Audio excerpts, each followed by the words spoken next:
Monsieur Bakali, bonjour. Nous parlions tout à l'heure des docteurs, des généralistes, des spécialistes. Vous travaillez pour Business Doctors. Tout à fait. Est-ce que vous pourriez nous en dire plus?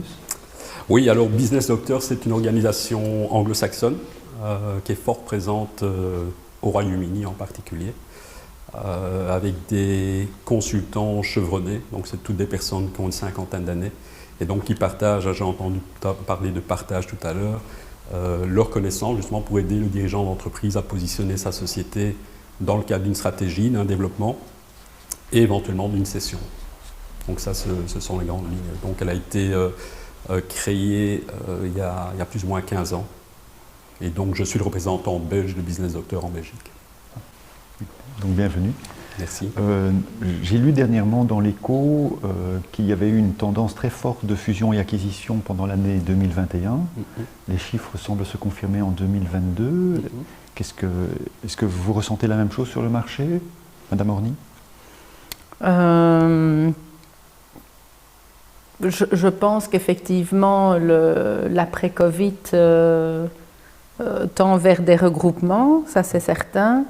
Maintenant, ça dépend des secteurs, évidemment. Pour une économie parfois d'échelle, etc., forcément, des regroupements se font. Peut-être parfois pour une meilleure compétitivité vis-à-vis de l'international, etc. On va effectivement retrouver ce type d'opération, surtout ici après le Covid. Je pense que dans certains secteurs c'était nécessaire. Maintenant, dans notre secteur de la fiduciaire, je n'entends pas spécialement en tout cas de regroupement, peut-être dans le...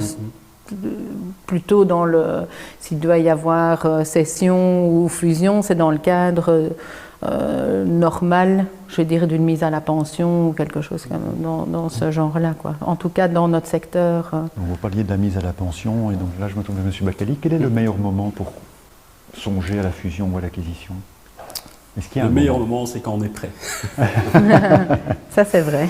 Je vois, et j'en parlais avec M. Chapelle il y a un instant, c'est que souvent, le dirigeant d'entreprise, quel que soit le secteur, attend la dernière minute avant de commencer à y réfléchir, en se disant j'ai un patrimoine dormant ici, il y a une opportunité peut-être d'avoir un exit intéressant. Et la préparation est essentielle. Et malheureusement, souvent on attend la dernière minute, on n'a pas l'horizon temps nécessaire pour améliorer éventuellement les performances. Et on se trouve même dans des situations où il y a un certain vieillissement justement au niveau du dirigeant. Je crois qu'on a vu la discussion tout à l'heure où les experts comptables, par exemple, les dirigeants de cabinets d'expertise comptable ont en moyenne 55 ans. D'accord, je crois qu'on peut confirmer cela. Ce qui veut dire que dans beaucoup de cas, ils approchent de la retraite et à ce moment-là, ils se disent il est peut-être temps que je réfléchisse à une cession. Ça, c'est dans les meilleurs des cas, puisqu'ils ont encore le temps de permettre une transmission dans des bonnes conditions. Et donc oui, le bon moment, éviter d'être essoufflé. Hein, quand on arrive, on est essoufflé, on n'a plus envie de développer. On se dit, bon, ça, ce sera pour le repreneur. Et puis on arrive à des sociétés qui commencent un peu à péricliter. Et comme il y a une notion de rentabilité dans une reprise et que le prix, dans un cadre de valorisation d'entreprise, la rentabilité est importante, on arrive à des moins bonnes valorisations également. Donc la préparation, c'est essentiel. Et le timing, c'est quand vous le souhaitez, mais en mettant devant vous, je dirais, 2-3 ans. Ah oui, c'est assez long. C'est assez long. Donc il ne faut pas s'y prendre trop tard, en fait. Et comment évaluer la valeur de l'entreprise? Alors, valorisation d'entreprise, en règle générale, il y a plusieurs méthodes utilisées. Maintenant, lorsque je parle à mes amis experts comptables, souvent, ils sont sur des ratios du type chiffre d'affaires fois un certain multiple. Et on entend, en règle générale, des valorisations du genre 80% du chiffre d'affaires jusqu'à 120% du chiffre d'affaires. Et lorsqu'ils me parlent de ça, parce qu'il y a des sites, il y a un site par exemple qui s'appelle Mesoten, qui est néerlandophone, et qui donne des valorisations selon les secteurs, etc. Et ma position, c'est de dire une société, c'est un actif, et il va être valorisé en fonction de sa rentabilité. Évidemment, il y a la certitude. Si vous avez une société qui fait 100 aujourd'hui, et le patron de cette société dit oui mais l'année prochaine elle va faire 200, il faut qu'il y ait de la fiabilité, qu'il y ait de la certitude et tout ça va faire que le degré de risque sera plus ou moins élevé. Mais ici j'ai eu l'occasion de faire une valorisation pour une entreprise il n'y a pas longtemps et on arrive plutôt sur 145 fois le chiffre d'affaires. Donc encore une fois, on peut avoir une idée, se dire voilà c'est entre 80% et 120, mais in fine c'est la rentabilité de l'entreprise qui fera la différence. Et quand je dis la rentabilité, c'est une toute petite partie de la lorgnette, hein, tout simplement parce que une société, ce n'est pas que de la rentabilité. Une société, on l'a bien entendu tout à l'heure, ce sont les collaborateurs, c'est l'autonomie, c'est la qualité des services, c'est la satisfaction client, c'est la dépendance par rapport aux dirigeants d'entreprise. Et on voit les personnes d'une cinquantaine d'années ont une manière de gérer leur personnel qui est assez différente de personnes de 40 ans, avec une vision plutôt patriarcale. Qui ne coïncide peut-être plus avec les attentes des jeunes aujourd'hui. Quel est le rôle de l'expert comptable en fait dans une fusion? Est-ce qu'il faut d'office faire appel à un expert en fusion et acquisition ou bien parfois ça se traite dans le bureau? Alors, certains cabinets, effectivement, sont, je ne vais pas dire équipés, mais en tout cas ont les collaborateurs qui leur permettent d'assumer ce type d'opération. Les plus petites structures, moins, donc on fera appel effectivement au réseau, tout simplement parce que on n'a pas non plus 10 opérations par an. Hein, et puis aussi, j'ai envie de dire, tout dépend de la clientèle. Enfin, si je prends mon cas personnel, moi j'ai encore des clients relativement jeunes, donc on est plus dans le cadre d'acquisition que de cession, par exemple, moi au sein de ma clientèle. Mais effectivement, c'est en général, enfin, en tout cas, c'est ce que je pense, plus intéressant, en tout cas pour le client, d'avoir un avis extérieur. Parce que, je veux dire, nous, on est parfois, je ne vais pas dire le nez dans le guidon, mais c'est nous qui gérons le dossier, nous, on a une bonne vision, etc.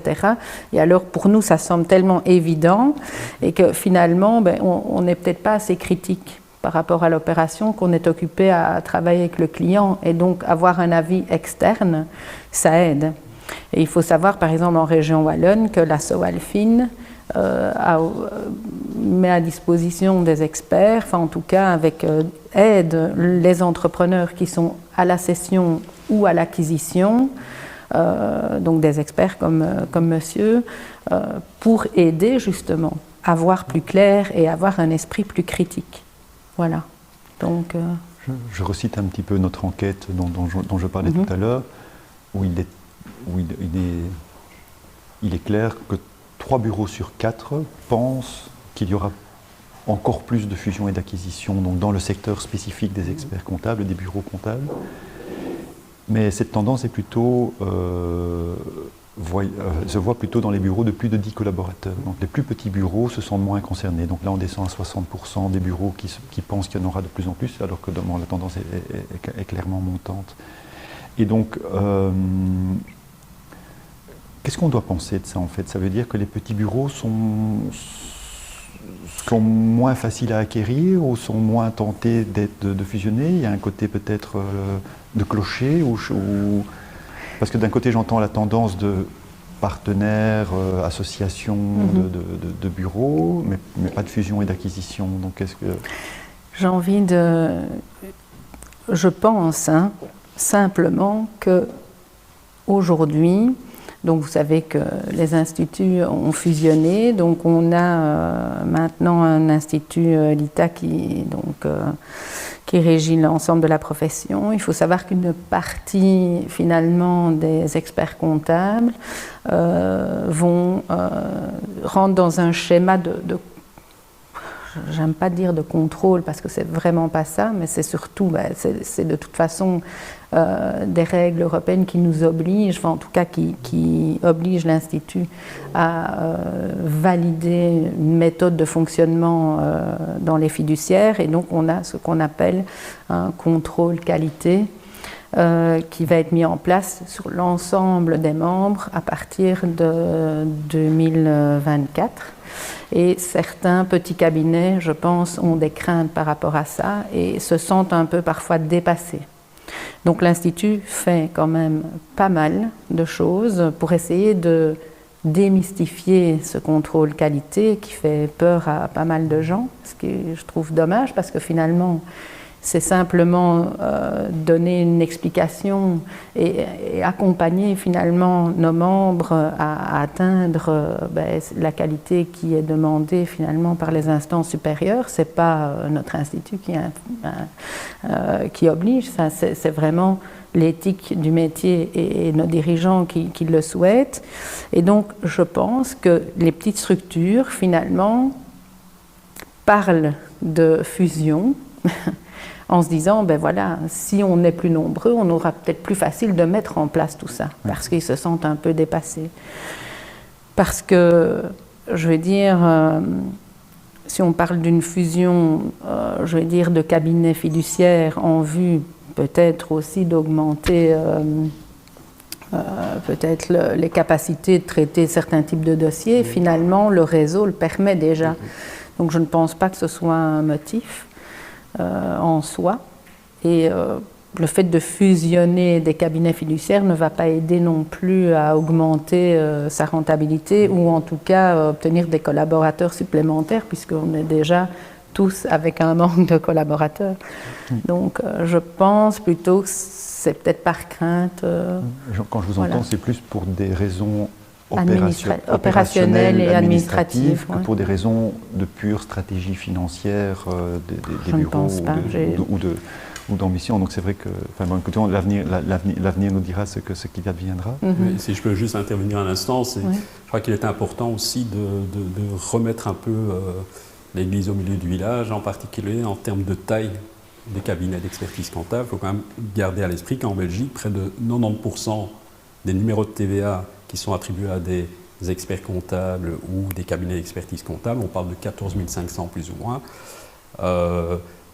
près de 90% de ces numéros de TVA sont attribués à des personnes seules, donc soit qui travaillent en personne physique, soit en société, mais seules. Et donc, lorsqu'on parle d'une taille de 5-6 personnes, ce n'est plus un petit cabinet. Quelque part, lorsqu'on voit les choses sous cette perspective-là, en sachant, comme nous en avions parlé tout à l'heure, qu'en Flandre, les groupements sont plus importants en général. Donc, il y a une fragmentation beaucoup plus marquée dans le sud du pays. Et en termes de fusion-acquisition, il est clair que c'est un monde relativement opaque, puisqu'il n'y a pas de publication, même le M&A Monitor dont vous avez peut-être entendu parler, qui est une étude qui est commanditée par la Vlerick School, dans laquelle il y a BDO qui contribue, dans laquelle il y a la Sowalfin également qui contribue. Moi, j'y interviens en tant qu'expert, il y a plus ou moins 200 experts qui sont interviewés. C'est une étude purement qualitative, donc ce n'est pas une étude quantitative avec des faits précis, c'est juste du déclaratif. Et de ce point de vue-là, ça nous donne une idée de ce qui se passe dans le marché, dans la généralité des choses, avec une vue sectorielle. Par exemple, pour parler de valorisation d'entreprise tout à l'heure, mais lorsqu'on parle de multiples de l'excédent brut d'exploitation, qui en gros c'est le résultat d'exploitation plus les charges non décaissées, principalement les amortissements, mais il peut y avoir des réductions de valeur ou autres. On parle de multiples, et donc ces multiples sont par exemple, pour des deals de moins d'1 million, on parle d'un multiple de 4,5 fois ce qu'on appelle l'EBITDA, qui est l'excédent brut d'exploitation. Pour des deals inférieurs à 5 millions, mais supérieurs à 1 million, on parle plutôt de 5,5 fois. Et si on parle de ce qu'on appelle les business services, donc dans lequel les experts comptables rentreraient, on est plutôt à du 6 fois, voire un peu plus. Donc il y a ce genre de coefficients qui existent et qui peuvent aider justement dans une valorisation, mais in fine, le prix et la valorisation seront deux choses complètement différentes. Et là, c'est un rapport de force ou tout simplement des initiatives de collaboration, parce que stratégiquement, ça a du sens d'être positionné pour dire quelque chose. Si vous n'êtes pas à Bruxelles, pouvez-vous dire, mais moi, ça m'intéresserait de racheter un cabinet de 4-5 personnes. Donc, il y a des choses comme ça qui se passent, mais encore une fois, ce n'est pas publié dans la presse, sauf si le cessonnière, donc celui qui a repris l'entreprise, se dit, moi, j'ai envie d'en faire la publicité.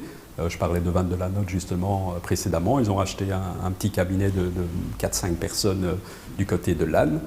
ils en font la publicité parce que ça démontre leur stratégie d'expansion, qu'ils ne veulent pas rester à un certain point, ils veulent bouger et ils veulent également s'introduire, pénétrer le marché francophone du pays. Vous parliez tout à l'heure du trajet qui doit se voir, donc une procédure de fusion-scission doit se faire en 2-3 ans, vous disiez. Sur quels éléments il faut être particulièrement attentif pendant ce trajet? Est-ce qu'il faut communiquer rapidement ou est-ce qu'il faut garder un petit peu la stratégie secrète vis-à-vis du personnel, vis-à-vis des clients, vis-à-vis de... Alors la règle générale, c'est que c'est quelque chose de confidentiel. Donc en règle générale, il y a le dirigeant qui sait de quoi il s'agit. Éventuellement, dans certains cabinets, le dirigeant, que ce soit une femme ou un homme, en parlera à son bras droit, ses bras droits. Parce que c'est important qu'il reste à bord, évidemment. Mais c'est un métier relativement confidentiel et ce genre de transaction est très confidentiel parce qu'on n'a pas envie, comme on l'a dit tout à l'heure, que brusquement il y ait une fuite des talents également. Donc il faut faire attention dans la cession-acquisition d'entreprise au sens large. On va éviter que les concurrents soient au courant de ce qui se passe, les clients, les fournisseurs, etc. Donc il faut être très vigilant et on ne va pas partager l'info en règle générale jusqu'au dernier moment.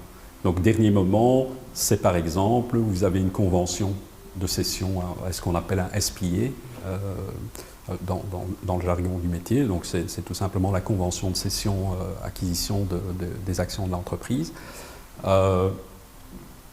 On pourra avoir une clause suspensive qui dira par exemple l'opportunité pour le nouveau dirigeant d'interviewer ou au moins de parler à des personnes clés de l'entreprise. Et si l'interview ne se passe pas bien, peut-être que l'opération ne se fera pas. Donc on essaye de baliser tout ça évidemment, mais en règle générale, ça se fait post-acquisition, post-cession. Oui, et donc c'est là que je viens vers ma prochaine question, c'est quand la fusion, scission est décidée, acquisition est décidée et qu'elle est publiée, je vais dire, comment gérer le passage d'une culture d'entreprise? C'est deux entreprises avec des cultures différentes, c'est parfois des rythmes de travail différents, des petits avantages, j'oserais dire, à la tête du client pour chaque employé qui doit s'adapter à la nouvelle manière de fonctionner. Le passage de flambeau aussi du dirigeant d'entreprise qui doit se retirer, est-ce que c'est après 6 mois, est-ce que c'est après 1 an, 2 ans, 3 ans? Quelles sont les Alors habitudes? peut-être juste répondre sur la partie transition, transmission. Tout dépendra de l'âge du cédant. Donc j'ai un cas par exemple, le cédant, on va dire, il a un peu moins de 60 ans et il se dit moi je reste dans l'entreprise pendant encore 2-3 ans. Et donc là il y a un véritable accompagnement. Dans beaucoup de transactions, cette période de transmission, elle est relativement faible. Ça se passe sur 3 mois, 6 mois. Tout dépend de la complexité des choses, évidemment, et du souhait des parties prenantes. Donc, si vous avez le dirigeant qui cède sa boîte, qui veut y rester encore pendant 3 ans, ça fera partie des conditions de cession. Vous en avez certains au niveau des repreneurs qui diront « nous, on achète ». Et puis, vous restez avec nous 2-3 mois et on fait notre business à notre manière, ce qui peut être dangereux, effectivement. Donc, une des choses qui est essentielle, c'est d'abord d'en discuter avant même de signer l'accord final, de voir quels sont les points d'attention. Et l'autre chose, c'est qu'une fois qu'on reprend la relève en tant que nouveau repreneur, nouveau dirigeant d'entreprise, c'est qu'il y ait quand même une bonne entente entre celui qui a cédé et le repreneur. Parce qu'ici, il y a de la bisbrouille, ça va se sentir au niveau des équipes, etc. Donc la motivation risque de chuter, en sachant aussi que souvent la loyauté des collaborateurs, elle est envers le cédant. C'est lui qui les a fait grandir, qui leur a permis de se développer dans l'entreprise. Donc il y a quelques règles, je dirais. Une des règles essentielles pour ma part, c'est ne pas changer les choses pendant un certain temps. Donc ce temps, c'est à définir. Le fait qu'il y ait une bonne entente entre le cédant et les cessionnaires, c'est super important. Alors, on essaye de la préserver, par exemple, en proposant dans une convention une sorte de prix, de se dire, voilà, vous restez avec nous pendant X années, vous allez avoir un complément de prix. Généralement, on se réfère à ce complément sous le terme de earn-out. Et donc, on va pouvoir aussi le fidéliser pour que la transmission se passe bien. Mais donc, les avantages qui ont été acquis dans la structure précédente, mais il va falloir les maintenir. D'ailleurs, ce n'est pas difficile, hein. Je crois qu'il y a des règles de toute façon, hein. Je crois que c'est la CCT 32 bis qui impose, en cas d'une cession justement de société, qu'il y ait un transfert des obligations, des droits, etc. des employés, et donc on ne peut pas brusquement décider de modifier tout ça. Il faut un accord, et là je parlerai à M. Chapelle dont c'est la spécialité, mais donc il y a quand même les droits acquis sont préservés. La culture d'entreprise, c'est quelque chose qui s'acquiert sur un temps relativement long. On ne change pas la culture d'entreprise en 2-3 ans. En général, ça prend beaucoup plus de temps. On peut changer l'atmosphère dans une entreprise, mais pour ma part, il faut le faire en bonne intelligence. Je crois que si je rachète une société, vous vendez la vôtre, et vous allez me dire, voilà, ça, ce sont les points sur lesquels moi, si j'étais encore dans l'entreprise pendant 10 ans, mais c'est ce que je fais. Maintenant, ça ne veut pas dire que je dois suivre ces recommandations, mais au moins, j'ai des pistes, un positionnement qui peut être intéressant pour le futur. Mais surtout, éviter de se dire, moi, je fais à ma sauce, je casse tout ici, parce que ce n'est pas comme ça que je veux que ça marche. Je dis toujours, le manager, quand vous prenez une nouvelle position de manager et vous allez avoir du personnel à gérer, mais en règle générale, vous avez 90 jours pour faire modifier les choses et aller dans un certain sens, avec l'exception du président des États-Unis qui a 100 jours. Mais donc, durant ces 90 jours, vous devez vous assurer de convaincre vos collaborateurs que vous êtes la bonne personne, la personne de la situation qui va permettre de continuer à faire progresser l'entreprise. Et vous savez, les gens partent parce qu'ils sont soit insécurisés, parce que soit on ne répond pas à leurs attentes, mais plus vous pouvez affirmer que vous êtes le capitaine à bord et que vous allez les mener à bon port, les gens vont vous faire confiance, mais certainement pas avoir un discours du type mon prédécesseur, voilà, il a fait un travail qui n'était pas très professionnel et avec moi, non, ça c'est mort. Je vois que c'est un trajet très sensible, oui. Donc c'est un trajet à prendre en main le plus tôt possible. Il faut être bien préparé. Oui. Il ne faut pas travailler avec des chiffres. Donc il y a beaucoup d'humains derrière. Bien sûr. Donc avec la collaboration entre les deux entités, aussi avec les collaborateurs, communiquer au bon moment, pas trop vite, pas trop tôt. Pas trop vite, pas trop tard plutôt. Et faire appel à des experts quand c'est nécessaire, et c'est souvent nécessaire, mais je pense que les bureaux n'hésitent pas non plus à utiliser leur réseau pour fournir. Je pense que nous allons clôturer cet entretien. Je pense que nos téléspectateurs sont mieux armés maintenant pour affronter et la guerre des clients, et la guerre des talents et la guerre les fusions et transmissions et acquisitions d'entreprises. Je remercie Madame Orny pour sa présence, pour l'apport qu'elle a pu. Je remercie Monsieur Bacali ainsi que Madame Claes et Monsieur Chapelle. Nous voici arrivés à la fin de notre Task Talk. Je vous invite à consulter notre site internet semaine-de-l'expert-comptable.be. Merci pour votre attention. À très bientôt.